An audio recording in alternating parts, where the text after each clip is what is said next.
I'm Thomas Mai. And I'm Zancy Weber. The Craving Creativity podcast is our cry for help. A way to help ourselves as creatives to talk about how we get inspired, how we create, but also how we deal with stress, mental illness, and everything in between. Now, if you're creative, you, like us, have most likely always been seen as the black sheep of your family and always making different choices than what 90% of normal people might do.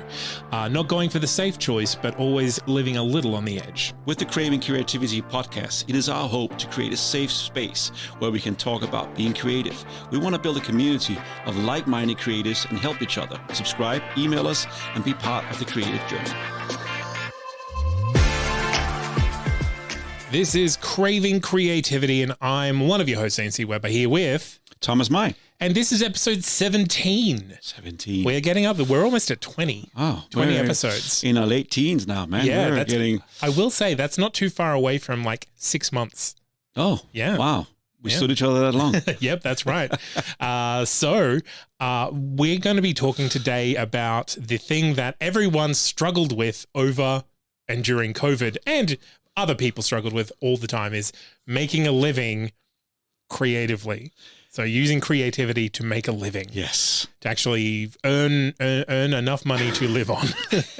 The problem with us creative, and I'm just generalizing all of us, is that we have so much passion and we're so creative and we cannot stop creating stuff, whether it's writing or painting or drawing or singing or dancing, or we just have it in us. It's part of our DNA. I don't like that term, DNA. It's part of our culture, part of who we are. But how do we monetize that? Yeah. That's the subject. Is this thing that I've always struggled with, because I'm a self-proclaimed tragic socialist and I'm a creative person. So for me, the work has always been more than enough reason to do it. Yes. With money being like a third, fourth, or fifth. Exactly. So motivation. the priority is always do the creative first, then you'll figure out the money later on. Yeah. And you very rarely do. The problem is that's a recipe for disaster from a financial point of view. Yeah. It's not something the bank goes, oh, I like that. That's good going. You're a good dancer. Yeah. Let's give you $1 million to see what you can do with it. I like that voice, okay? No, you have to prove it. And speaking of that, I haven't asked, and for people who are listening to this podcast will know that once a year you do a 24-hour musical. Yes. That was last weekend, right? Yes, absolutely. Yeah. How did it go? It went off without a hitch. Without a hitch. Okay. There were mistakes and there was lots of laughter, but it was great. We did struggle with a 25% reduction in capacity because of COVID restrictions being amped up that weekend, but we did manage to stay open and put it on, and even donate a little bit to our charity partner. Okay. Which is basically, after we break even, everything goes to the Actors and Entertainers Benevolent Fund. Okay. Yep. But nobody made any money on that. So we have basically a fund that we use to put on the project every year. And once that's filled back up again, everything goes to charity. Okay. So we pay creatives. Yeah. Oh, you do? Yeah. So, and things like a set and costume, and that's things like some people do get paid, but the majority, it is volunteer because it's more of a community event. And see, that's what we're going to talk about today, right? So that's passion. Yeah, I want to be part of a musical. I want to dance and I want to sing. I want to perform. I want to be behind the stages, and people volunteer. And that's the beauty of what we do, is that it drives us to do something. I always look at creative as you create something that's bigger than yourself. Mm-hmm. And whether that's a teamwork like a musical, or whether it's writing a book on your own, but you want to leave a mark, right? You put a dent in the universe, as Stephen Jobs said, right? Yeah. You want to go out there and make your life meaningful, right? Give a purpose. But how do we make the money? I'm very interested in how to do that, Thomas. So do we have the answers? Well, look, I'm currently living that dream. Yes. In the sense that I picked up podcasting as a hobby, and I taught myself how to do it. And yes, that was for free for a lot of the time. Yes. But once I was comfortable with those skills, I started charging, and now I do it full time. Yeah. I will say I don't feel creative 100% of the time that I'm doing it, because there's a lot of not creative stuff that goes into running a creative business, especially if you're a sole trader. So I think there's definitely ways to do it. I don't think it's the easiest way to go about living though. Like having worked the 9 to 5 for the majority of my life up until I started working for myself. Yeah. 2 years into that journey, yeah, I can definitely see the appeal of a 9 to 5, even though it was like soul draining at the time. There's a lot of security. There's a lot of like compartmentalization. Like, okay, these hours don't belong to me. I'll do what I need to do in those hours, and then I will find creative stimulus in my own time to fulfill the soul drenching, right? To fulfill, to kind of refill that well. Yes. So when you're saying you're doing the podcasting, the reason why you don't feel creative fulfilled all the time is because you have clients, right? You have all these different, and for you, some of it is work now. Yes. Yeah. But you also have other parts of the podcast where it is creative. Yeah. Absolutely. So you try and mix and match. Yeah. So for me, the most fun I have when podcasting is in the stage of creating a new podcast, kind of figuring out what it's going to be, how we're going to do it, how the pieces fit together. And then the second most interesting part is the actual production side of it. Now I will say, like, not every podcast that I do is thrilling for me personally, because like there are a lot of podcasts out there and they appeal to every kind of person. I'm not every kind of person. Really, the tough part for me is the business administration side. Yeah. Like it's the invoicing, it's the bookkeeping, it's the scheduling, it's the file upkeep. It's all of that stuff that isn't directly tied with the creativity and the creation of something. Yes. It's the maintenance that goes into creating the platform that you can then be creative from. I think that is one of the selling points of, say, a creative room or a creative studio, or like an advertising studio or design studio, is that you have a business set up to just let creatives be creative. Yes. And that is in its own way problematic, but but part of life is administration. Part of life is paying bills. Part of life is delivery. Yeah, absolutely. But you have clients, right? Yeah. They need those files, and you need to be available at certain hours. And you are helping a lot of podcasts, and some of them might not be the most exciting things for you to sit there and listen to, but that's part of the job. But it's still better than the alternative, going back to 9 to 5. Or do you see the lure of that guaranteed salary coming at the end of the month, or every 2 weeks? Lure. I do understand it. And I don't hold it against anyone who's like, look, I'm not creatively fulfilled by my job. No. But it gives me enough money to take care of myself. Yes. And to find creative fulfillment and to fund creative fulfillment outside, whether that is like painting supplies, or whether that is paying for a car that I can then go and perform places. Yeah. All of that, I think there is definitely the lure. I am not in a place where I want to go back to 9 to 5. No. I very much do appreciate working for myself and having the autonomy of choice. Yeah. But yeah, it is difficult. It has been a learning curve to kind of figuring out how to support that creative work. Yes. Because there is non-creative work that goes into being a creative for a living. Yes. It's just that's just part of life. Like I have my family, and there needs to be money in the account. Otherwise we can't pay the rent. We can't get food on the table, and someone's got to buy the chocolate.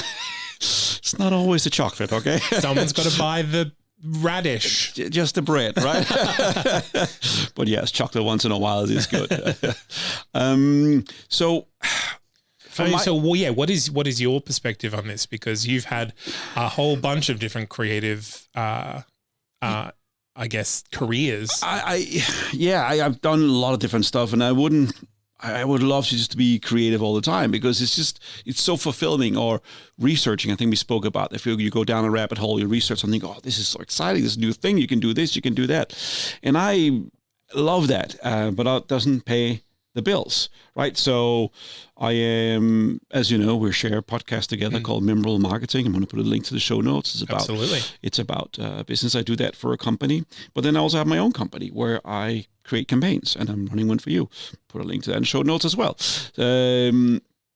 And so I'm out there and I'm trying to talk to people about helping them. And I feel creative because there are, in marketing, there is creative elements. Yeah. And how do you stand out? And how do you help someone? And helping you, for instance, right? Getting more clients. Yeah. That makes me happy because you get happy, right? And I get happy. It's a win-win all the way around. So I get fulfilled in that way. I just got to make sure that all the ends are met at the end of each month. And that's a challenge constantly, because you want to put friendship first, and you want to make sure that I help you, right? But also I need to deliver for you, right? I can't turn you down, right? I cannot fail, because if I fail you, I fail myself. And so there is, of course, some pressure there, and that's the non-fun part of it, because you and I could sit here and spend hours on coming up with a fun video, but what if it doesn't sell? What if it doesn't work? So in that instance, I've always been in and out of the 9 to 5, and then in the creative world, and I seem to be going forth and back, and hopefully now we can stay in this semi-state between 9 to 5, working for myself. I prefer working for myself. I love that. I have the 2 bosses at home, which is my wife and my daughter, and I just got to fulfill them. And as long as money's coming in, then they're very happy. And so that's the good part. It's challenging. It is, and it's hard. And I have failed so many times. I've also succeeded many times, and that's part of life. How do you approach putting a price tag on your work? Because I think that's the biggest bridge that a lot of people have to cross, is like first acknowledging that what they do is worth money. Yeah. And then saying and then putting that above, say, friendship, going like, I would love to do this for you, but I need to be paid for it. Yes. Yeah. That's a very good question. I think that before you talk about price, you have to talk about value. What value do I provide you, right? Why do you want to work? Why do you want me to go and run this campaign for you, right? So I have to come with value. In my case, this is just an idea, but I'm reverse engineering normally marketing. You have to pay all these fees up front. You got to pay a retainer. You got to set everything up, and you risk all this money. And I sort of reverse engineer that and said to you, I'm going to set up a page for you, landing page. I'm going to come and film you. Yeah. I am going to create a booking system so people can book a free call with me. I'll take the call. I go and sell for you. And if somebody buys, I'll take a bit of the money. So I create value for you first, where you are risk-free, so to speak. Yeah. And that makes it easier. Now I had to come to you and say, listen, I need $5,000 and I need to set this, blah, blah, blah, blah, blah. It would have been harder, because I would have to prove my value down the line, and it's easier to fail. Yes, so I think that providing value first makes it easier. And by providing the value, just so everyone understands, I didn't make money each time we make a sale. I just we figure out a cut and all that stuff. It's a commission. Yeah, so I make a commission of that. But I risk that, but I feel good about that because I'm helping you. Yeah. So in that way, it makes sense. So I think that you have to ask yourself, how can I, if you are creative, whatever you are, how can I create value for someone else? Yeah. And if you can, what can I contribute that creates value for anybody? Once you figure that out, right? If you're a dancer, okay, well, if I'm dancing in front of a lot of people, they smile. Yeah. They're happy, right? Okay, so in the old days, it was going down on a street corner, so to speak, and stand on a soapbox and start dancing, right? And people come by, that's a skipping in a hat, right? It's That's a real problem when it comes to creative pursuits, in that a lot of the value that people get from your work is not going to be in terms of money. And you're not going, so if you're a dancer, you're not going to create a product that makes a lot of people money. No. You're going to make a product that makes a lot of people entertained and have some joy. Yes. And maybe you're in a production that makes people money. And so that is that is the disconnect there. Yes. And how you make it connect is because right now you're just a dancer. Now you're just a dancer. But there's thousands of dancers. There's literally millions of dancers out there. But you got to come with your story. Yeah. Why are you dancing? Why is this important to you? Why should people care? And most at the end of the day, why should people give you money? And if you can answer those simple but deep questions, if you can answer that, then you can figure out a way how to monetize that dancing. Because it's important, because I dance to make people happy. All right, well, I dance because it's who I am. Because I dance, people have a better life. Okay, well then I am warranted. I provide value. Now, how do I channel that into making money? All right, so that could be, I can do dance tutorial online. I can have a video YouTube channel. I can go in, let's say, I can go in and perform the 100 best ballets, the 100 best dance routines. I can go in and find a scene and then just redo that dance sequence until people understand. I'm breaking down a film sequence. I'm breaking down a balance sequence for other people to understand. I can extract value out of that. And because I extract value out of that and I can interpretate that, I can then provide some value that can be turned into a monetary sense. Does it make sense? Yeah. And definitely, I think, especially in that kind of creative world where it's not strictly goods for value, you definitely, what you're saying there is you need your story, you need your brand. Yes. And once you have that, that is how you convince people to invest in you. So that could be either through grants and what have you, or through investors. Yes. So that is, because definitely, like, I've applied for a lot of different grants for projects that I'm peripherally involved with or projects that I'm directly involved with. And that is what they need. They need to know, who are you and why do you do what you do? Exactly. Can you do what you say you're going to do, and what are you going to achieve? The problem with the grant, and we're living in Australia, so there are grants, and there might be countries where there are no grants, right? No, absolutely. But the problem with grants is that it's death by committee, meaning that A, there's a limited budget, and B, it always comes down to 99% of the time they're going to say no. Yeah. Right. And they're looking for any excuse to say no to you. As soon as you spell the comma wrong, or you put the T in the wrong place, or you answer the wrong question, boom, you're out, because they need to turn you down.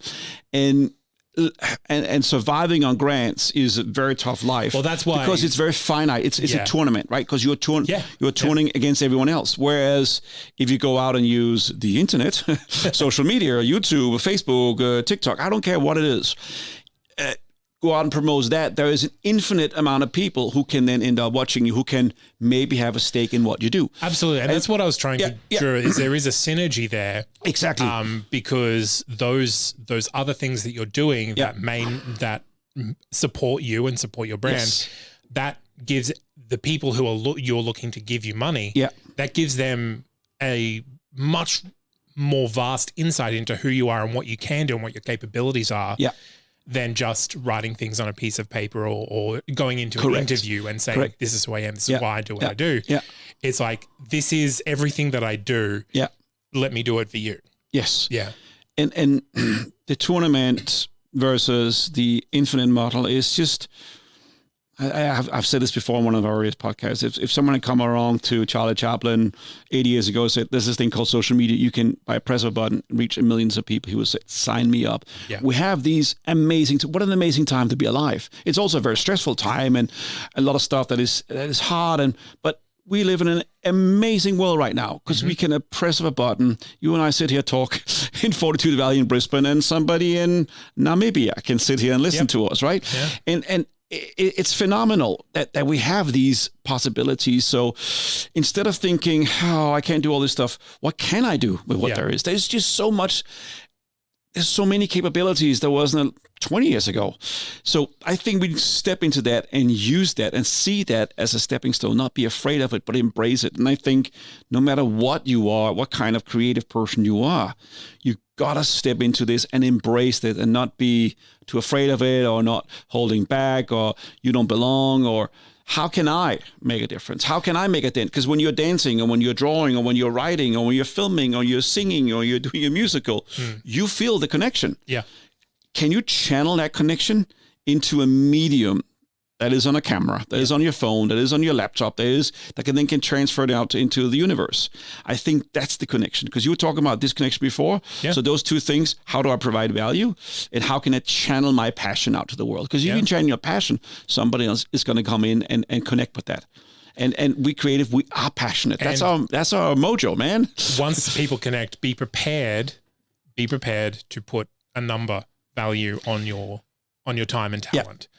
I think that's definitely something that's come out of COVID, with so many people finding a side hustle to support themselves. It's like, artists need to live, and therefore you need to pay artists for what they do, because that's the thing. Like, during COVID, if you didn't have novels to read, if you didn't have Netflix to watch, if you didn't have movies to stream, like what were you going to do? Like you're literally relying on the arts during that time. So I think that is, you need to value yourself and demonstrate that value to other people. And that's really the crux of how you make a living, is building that to the point where you don't need to do anything else other than your creative enterprise. Exactly.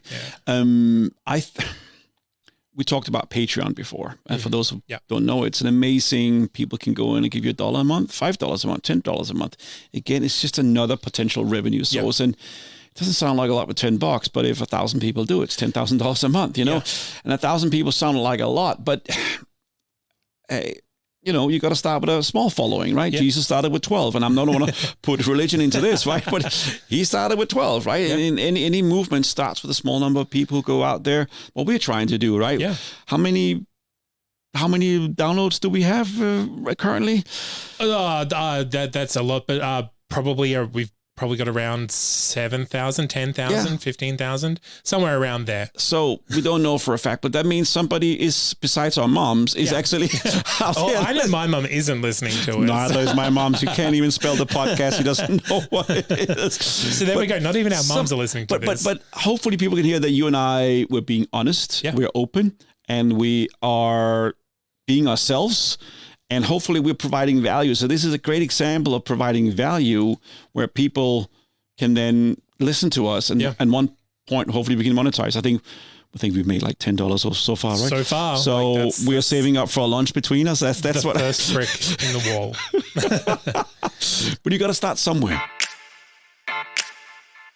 Yeah, right? So what are we doing for our top 3? Because this is a bit of an esoteric episode. So. Yes. So we're talking about success or failure as a creative. 3 times where you had success or a failure as a creative. And then I want to be a little bit about inspiring why we succeed and why we fail. So hopefully people can get interested in that. So you want to go first with your first one, or do you want me to go first with the first one? I'll go with the first one. So my directing debut was a play that was written by a friend of mine. She wanted to write and star. I was like, okay, I will direct. We will both produce. We literally got money thrust upon us by a government organization going like, we want to produce queer-centric work. Here is a bunch of money and a mentor. Put it on. I hate when that happens and people give you money. It's so annoying. Well, we were not ready for it. No. Pressure. And so when it came to putting on a show with 12 people in a place, like there was no theaters available, so we ended up doing it in like a community hall, with no theater lights, with no front of house, anything like that. It was bad sound. No, it was no mics. We don't pay for mics. No curtains. Like that's the issue. We had to black out one whole wall of windows. I'm not going to call it a total failure. No. Because I made great artistic connections that persist to this day, learned a lot about putting on a show, made lots of mistakes so that I never made them again. But basically because we were so unprepared, because everything just happened in such a rush, the obstacles that we had to overcome just kept piling up and piling up and piling up. And while we put something on and it existed, looking back now, like I do not stand by the quality of what we put out. But it was your first one. It was my first. It was a learning. And you've learned a lot from that. So if you were to do it again, it would be 10 times better, 5 times, 100 times better. Absolutely. And like that was the thing. Like we were given money so we could actually pay people. Which was great. That was one of the things we really wanted to do. But when it comes down to it, like we did not have the experience to do what we set out to do, or what we were basically thrust into the deep end to do. So that I count it as a partial failure. Learned a lot from it, which is why I call it a partial failure, but a failure nonetheless. But yeah, so it was called By Identity, and if anyone saw that, I apologize, but I'm not giving you your ticket money back because it all went to the actors. So Okay, well, that's good. And when was this? This was 2010.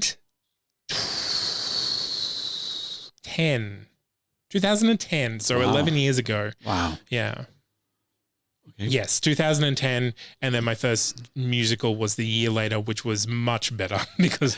But you had to go through the first one to get to the second one, and you had to learn from the first one, and that's so beautiful. It's part of life, you know. Yep. I'm teaching my daughter to learn how to bike at the moment. You're gonna fall down. She's very afraid of falling down, but you know, and also on a bike, you got to have certain speed on a bike. If you don't have speed, you're going to fall. Yeah. And so you have to get past that point of no return, right? And you got to learn, just like when you learn how to walk. So it's part of human evolution. You really have to overcome the fear of failure. Yeah. And that is what the process did, because like every time an obstacle came up, it's like, okay, this is a failure. We failed to predict this. Let's get over it. But here's the thing. I know we talked about the difference between you and me before, right? I just jump before I look, where you tend to, that's what you told me, like to prepare everything about detail. I don't care how detailed your business plan is for a musical or for a film production. You will encounter 20 things you could never imagine in your business plan. Absolutely. COVID could have been one of them, right? Lockdown could be another one, right? Somebody gets sick, right? Somebody has to go to the hospital. I mean, somebody breaks like you can't prepare. So at some point, you're just going to jump. Yep. And it's scary. It is. I hear it. It is scary. But that's only how we survive and how we learn and how we evolve. Absolutely. And so sitting on the fence and waiting for someone to give you a sign, if you're listening right now, this is the sign. Yeah. Do it. And that's the thing, like that opportunity led me on to assistant directing professional stuff and then directing other things. Like it was a valuable failure. So it was not a failure. The show was bad. I'm going to say just like the experience was not good for the audience. Okay. But was everyone learned and gained from it. But the show was bad from a creative point of view, from a musical point of view, from a singing point of view, or was it just badly it was executed? Just a play. There was no musical. Okay. No music. I would say, the play in the terms of the actual production was poor from what we set out to achieve. But the story was good. Yeah. Okay, well then, I mean, But that's the thing. If the only thing good in a movie is a script, the movie's probably not good. If the lighting is off, the acting is off. No. I look, you've seen plenty of black and white films, right? I mean, it's the story is good and the acting is good. It doesn't matter about the production value. It doesn't. It could. Sure. I mean, editing and lighting. Yeah. But if the story and the characters are enough to engage you, you can. I mean, I've seen theater plays that was made in a basement, right? Yeah. You know, and you know that guy standing behind a fake tree. I know he's standing there, right? We all know it, right? But you give in to the illusion. You can forgive that. We talked about earlier about Lars von Trier shooting that film on stage, where there was chalk marks, there was walls, right? Yeah. You see beyond that. At one point, you just forget that because you're focusing on the story and the actor. And that's low production value coming from a guy who's considered a big auteur director, right? So it's about, if the story is there, it's okay. Yeah, I think that's all right. But you learned a lot. Absolutely. Like I wouldn't. If I could do it again, I would. Yeah, go back and tell your younger self, do it. Just were you leading up to that point where you were thinking about not doing it? Were you nervous? No, I've always been fairly confident that my skills lay in production more so than in performance. Mm-hmm. So I never really doubted that something would happen. But I would have preferred to make it easier for everyone by being able to get that head start and be at one step ahead of everything. Okay. And that was just me learning that I can't do that. You just have to roll with the punches. Okay. So what about you? What's one of yours? My first one is a failure. And it comes about my story coming to Australia back in 2011. So I've been here 10 years now. And I arrived here and I'm like, okay, what do we do now? Right? Welcome to Australia. I need to make a way of living. And then I hooked up with a company called Spectrum Films with a guy called Josh Pomerantz, who's a great guy. And we started this little company called Fan Dependent, not independent, but Fan Dependent. And I was like, let's do something about crowdfunding. And then I was asked by Screen Australia, which is a government funding body here, to apply for a grant. And they told me, Thomas, there's a grant. It's starting next week. You should apply for it. Well, you virtually got it then, right? You're like, they said, listen, you should really, okay, because I hadn't tried that before, and I knew somebody there that see me talk at a festival somewhere. Anyway, I applied for it. And lo and behold, we got it. And it was $200,000, which is a nice. Yeah. I don't know if I'm supposed to say this now, but I did. It's 10 years ago. Sorry, Josh. So we got that amount of money, and the idea was I was going to help 10 filmmakers crowdfund. And I primarily first-time filmmakers, because I've tried with established filmmakers, established directors. They don't want to beg. They don't want to go on cameras. They're too proud. They have no problem begging a film fund. They have no problem going to a TV station or to a committee saying, I demand money, but not the audience. Look their audience in the eye. They have a very hard time with that. So I thought, okay, let's train a new generation.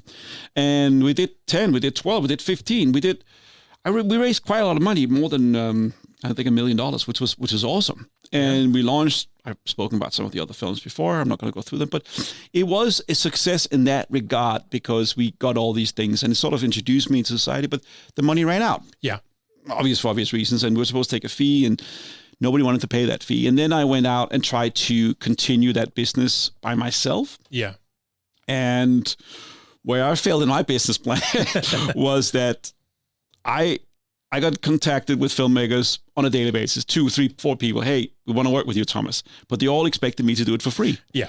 And there is this thing in the film business where you always help each other out. And I don't mind doing that. And I've done a lot of it. But at the end of the day, you got to pay your bills, right? Yeah. And so so you could sit there and spend all my time. And so I failed I thought this was a nice business case. Had it been in any other business where people had money, I would probably succeed. I think I mentioned it before.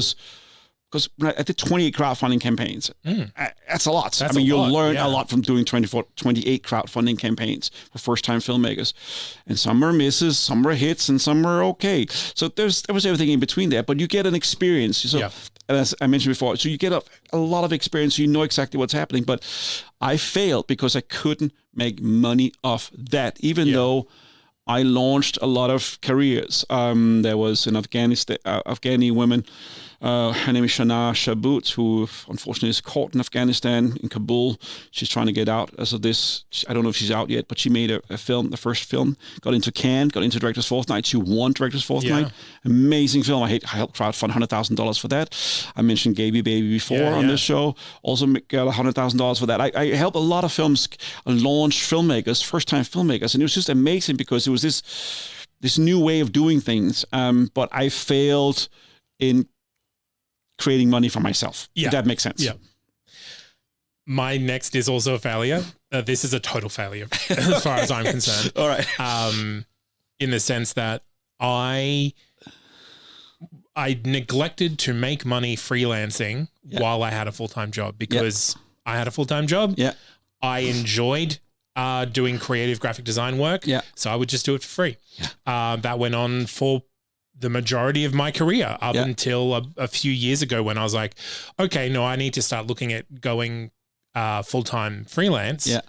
And then I started actually charging, and it was a big wake-up call to the people who I'd worked with before, going like, look, I can't just do it for free anymore, or like a nominal charge anymore. I do have to start charging hourly, and that's going to be a little bit of a jump in price. Yeah. Well, from zero to money is a big jump. Some insisted on paying me something. Yeah. So, but that would be, there's probably 10% of what I would charge now, or what I should have charged then. And like I justified it to myself as like, I would prefer that the people had success with what they're doing, so I'm just going to help them out. Yeah. I enjoy it. I'm financially stable, so let's just do it. Yeah. But that definitely kept me in the 9 to 5 for a lot longer than it should have. I probably would have stayed if I knew that I could support myself outside of it. Looking back, how should have we changed that earlier? Should have made a transactional value earlier? Yes, I should have. Yeah. I don't think there's a world in which I came to that conclusion myself before the point that I did, because I didn't need to. Yeah. I, as a person, dislike money. I really like living comfortably. Yes. And I recognize I need money to do that. Yeah. But like, if I don't need money in that moment, I'm very unlikely to say, look, can you give me money for what I'm going to do if I enjoy what I'm going to do? Whereas that's changed now. Whereas I'm like, okay, this is my time. This is my experience. This is my value. Yeah. Let's negotiate to see where we get to. Because there are definitely times even now when I'm approached by someone to do a podcast and I'm like, okay, I know you don't have a lot of budget. This is what I can do for you. What can you do on this list so we can get the price down? Got it. And that sort of thing. So we negotiated with price. So you're better of knowing where your value point is. I will very rarely do anything for free anymore, creatively. Because it's just a slippery slope, right? Yeah. Because they take you for granted, and then there's no deadlines, there's no transparency, there's no accountability, there is no,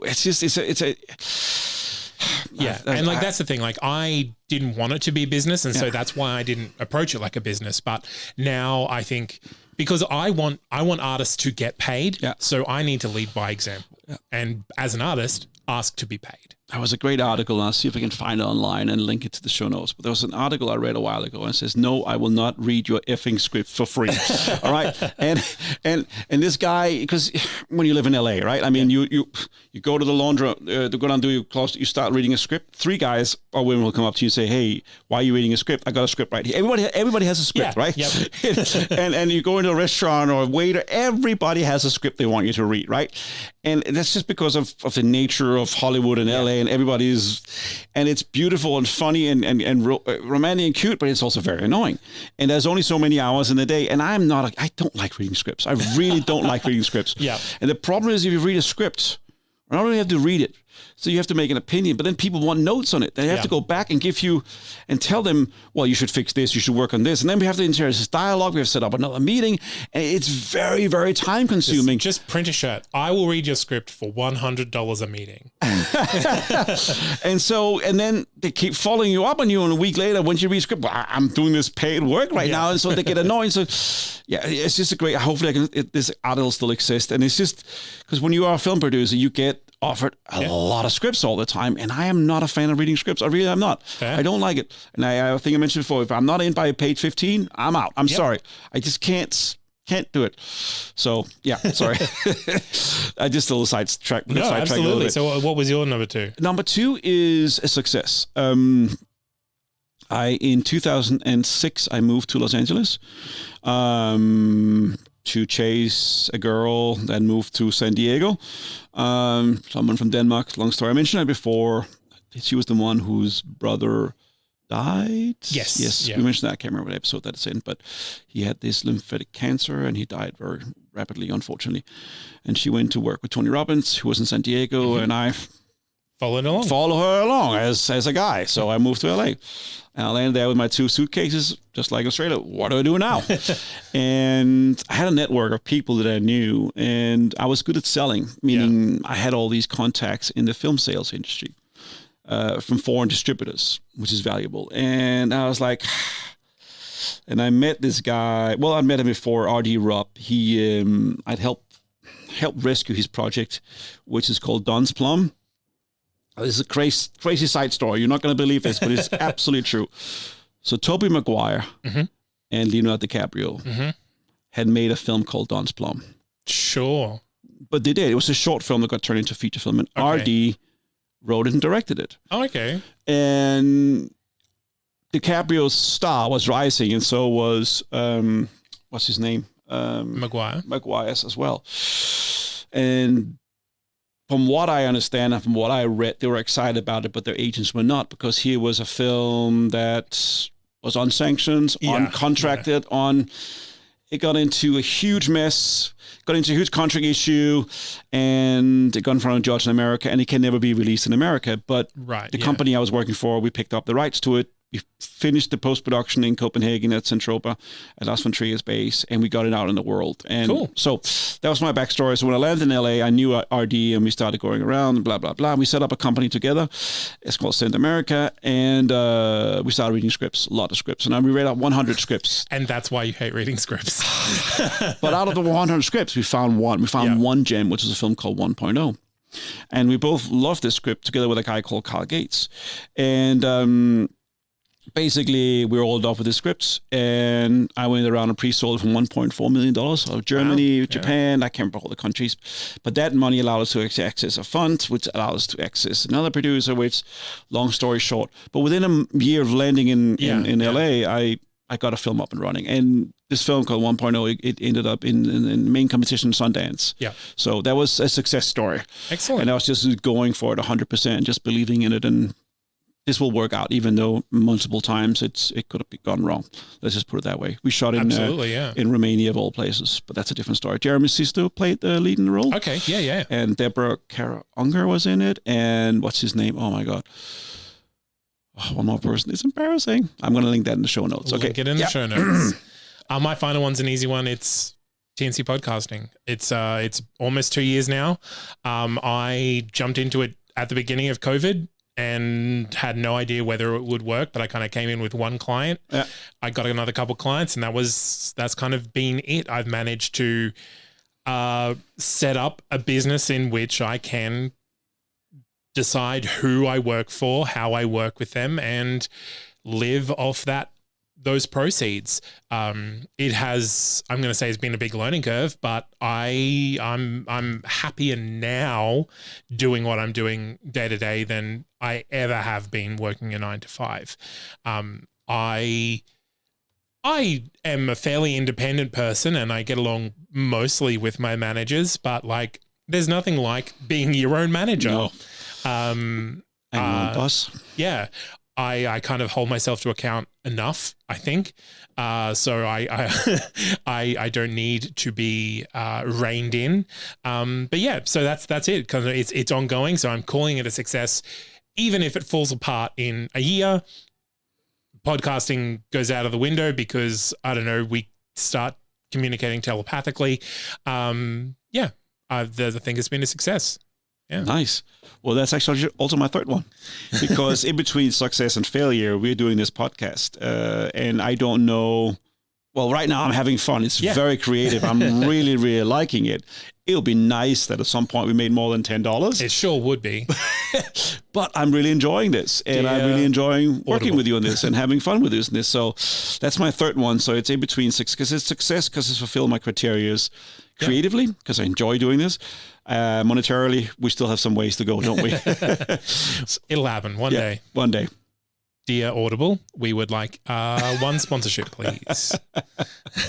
All right. Well, that's been us for this week. Yeah. So reach out, let us know I would like to know what your biggest success is, or the biggest thing that you've learned through a failure. Yeah. Reach out to us. You can find us on Craving Creativity podcast at gmail.com. Yes, it is. And I think it's time to set up a Facebook page. Ooh, okay. I will do that. All right. I will do that. Reach out on Facebook. If we have thousands of... should we not do that? Is that correct? No, absolutely. Let's do it. Okay. And I've been Zane C. Weber here with... Thomas Mai. And keep being creative and charge for your time. Yes. Yeah. Value your time. You are... Find out how you're providing value and then monetize it. You need to provide the value. Absolutely.